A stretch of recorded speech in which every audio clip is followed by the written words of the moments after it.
কবরস্থানে যান তো, ওদিকে যান আপনারা, একটু যাবেন, একটু গেলে আখিরাতের কথাটা স্মরণ হবে। ওখানে ছোট শিশুরা শুয়ে আছে, কিশোর যুবকরা আছে, আপনার মতো তাগড়া যুবক মুরব্বীরা আছে। এরা এই এলাকায় থাকতো, এরা আকাশ থেকে নেমে আসে না, এই এলাকার সন্তান আজ নাই। একটা সার্টেন পিরিয়ড শেষে আপনিও থাকবেন না। This is the nature of life, this is the circle of life. ছোট্ট শিশু হয়ে এসেছিলেন, শৈশব, কৈশোর, যৌবন, প্রৌঢ়ত্ব।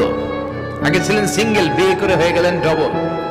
এরপরে আল্লাহ আপনাকে একটা মেয়ে দিল, এরপরে মেয়েকে বিয়ে দিয়ে শ্বশুর হলেন, এরপরে ওই মেয়ের ঘরে সন্তান হতে নানা হলেন। আর কতদিন? অনেক দিন হলো তো, অনেক লম্বা সময় পেয়েছেন আপনি। Think about death. এবার যাওয়ার কথা ভাবেন, আখিরাতের সামানের কথা ভাবেন, ফিরে যেতে হবে।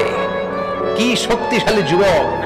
বার্ধক্য চলে আসলে লাঠি ছাড়া চলতে পারে না। কুচকুচে কালো দাড়ি সাদা হয়ে যায়, দাড়ির